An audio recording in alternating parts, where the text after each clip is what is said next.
fi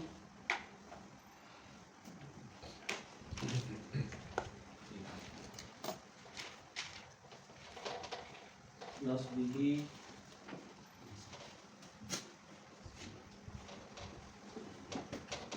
wa raf'ihi wa jarrihi wa tawkilihi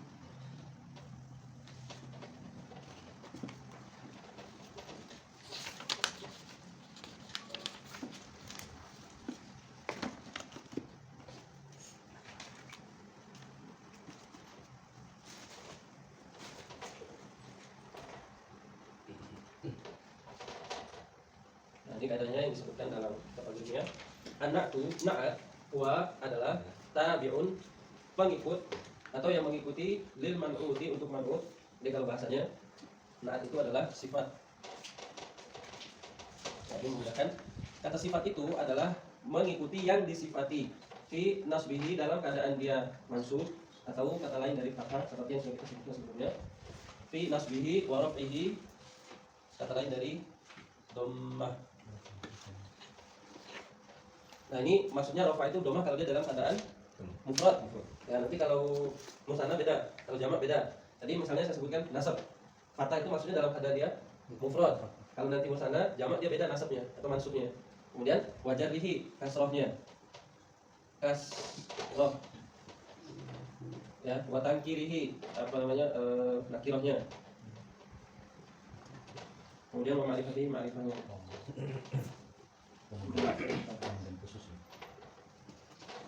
Nah ini dia kaidahnya. Jadi na'at itu sifat atau kata sifat, dia mengikuti yang disifati dalam keadaan beberapa bentuk. Dalam keadaan fathah, berarti kalau yang disifati itu fathah, berarti sifatnya juga harus fathah. Jadi kalau yang diikuti itu lil man'ut, yang diikuti atau yang disifati itu bentuknya dhammah, maka sifat itu mengikuti harokat dhammah. Begitu juga jika yang diikuti dia itu adalah jar atau kasroh, maka sifatnya juga ikut kasroh. Begitu juga tankirihi, nakirohnya, kemudian ma'rifahnya. Nah kita lihat contoh yang ada di buku misalnya ainal mudarrisu.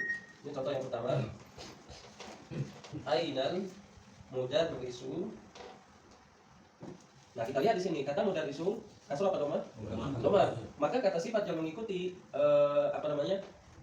Yang disifati ini mudarris, ainal mudarrisu, maka kata sifatnya dia harus mengikuti yang disifati. Misalnya di kitab itu ainal mudarrisu al jadi dua apa jadi dah? Ya, maka di sini kita tulis al jadi du. Karena apa? Karena kaidahnya kata sifat itu mengikuti yang disifati dalam berbagai bentuk keadaan. Kalau dia nasab atau bentuk fathah, maka sifatnya harus fathah. Kalau dia dhammah, berarti dia harus dhammah. Maka di sini kaidahnya disifati dhammah, maka kata sifatnya juga harus dhammah. Kemudian contoh yang lain, kita lihat yang ada di bawah.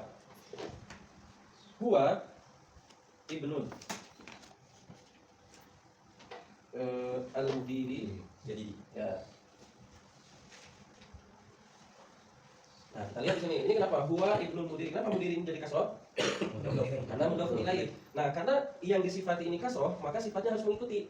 Kalau tadi mengikuti dhammah, sekarang mengikuti kasroh. Huwa ibnul mudiri al enggak jadi lidah karena dia mensifati mudir. Jadinya al jadi di. Ya. Al jadi di. Nah, kalau diirokan misalnya huwa ibnul mudiri, maka al mudiri ini dia mudhaf dari ibnun. Maka kalau dia dalam keadaan mudhaf, maka dia kasroh. Ya. Nah, sedangkan yang jadi di ini dia kasrohnya karena mensifati apa? Mudir. Karena kaidahnya kata sifat mengikuti yang disifati dalam keadaan fathah, dhammah, kasroh, nakirah dan ma'rifah. Nah, ini dia karena yang disifati dalam keadaan kasroh, maka sifat yang setelahnya juga harus kasroh. Nah, kemudian misalnya contoh yang lain. Ya, saya ini kita hapus ya. Tolong kita dulu. Hapus yang lagi, Hah? Yang di atas. Biar prosesnya kita hapus dulu. Nah, ini dalam keadaan dia apa namanya? Ustaz, bukunya Ustaz. Oh ya. Iya.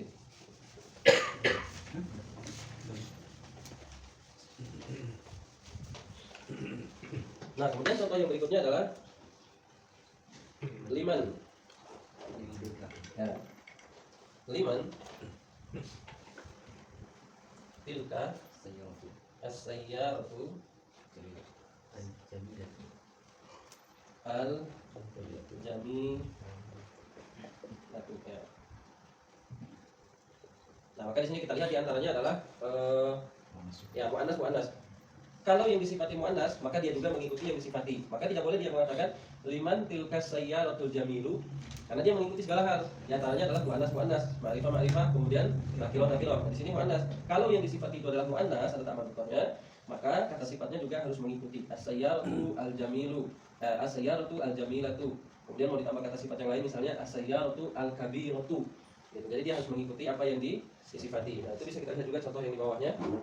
Misalnya ainal mil'aqatu muannas, maka kata sifatnya juga harus muannas. As-saghiratu, ya misal. Nah, kemudian kita lihat la huwa lit talibi. Kata talibi kasroh. Kemudian maka kata yang datang setelahnya untuk mensifati talib itu harus semisal. Kalau talibnya kasroh, maka yang kata sifatnya juga harus kasroh. Sekarang kita lihat yang halaman 51 itu.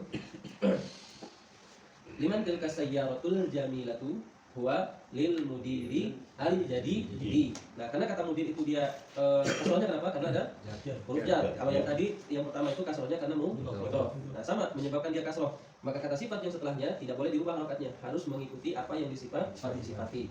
Huwa lil mudiri berarti al jadidi. Ya, mau itu sebab kasrohnya karena mudhof atau sebab kasrohnya karena huruf jar, enggak berpengaruh terhadap kata sifat. Kata sifat itu yang penting di depannya kasroh, nah dia ngikut kasroh. Kalau di depannya domah, dia ngikut domah. Kalau di depannya dia fathah, dia ngikut fathah. Gitu. Baik, jelas ya? Nah, itu mukadimah tentang na'at dan man'ut. Sebenarnya ini pembahasannya panjang ya. Tapi ini sebagai mukadimah awal tentang na'at dan man'ut. Karena pada praktiknya antara kaidah yang ada di Jurumiyah dengan Alfiyah bin Malik itu ada tambahan. Nah, itu kalau ingin meluasnya tentang pembahasan na'at dan man'ut itu di Alfiyah bin Malik dia lebih luas ya. Nanti ada na'atnya dari syibhul jumlah, ada na'atnya dari jumlah dan seterusnya. Nah, ini kita baru na'atnya itu dari mufrad. Na'atnya dari kata mufrad. Baik, nah sekarang insyaallah jelas ya tentang na'at dan man'ut. Berarti dia secara kaidah dasar yang ada di Jurumiyah. Na'at adalah yang mengikuti, atau na'at itu kita sebut saja sebagai sifat.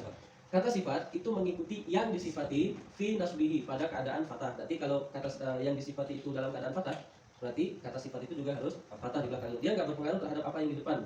Yang dia ikuti itu adalah yang disifati saja. Ya. Misalnya seperti tadi, huwa ibnu, nggak berpengaruh terhadap ibnunya dia. Walaupun ibnu itu harokatnya dhamma, fathah, kasroh, nggak berpengaruh ke ibnu. Tapi yang berpengaruh ke dia apa? Kata setelahnya. Misalnya huwa ibnul mudiri. Nah, mau disifati, misalnya ibnul mudiri apa? Misalnya baru al jadi.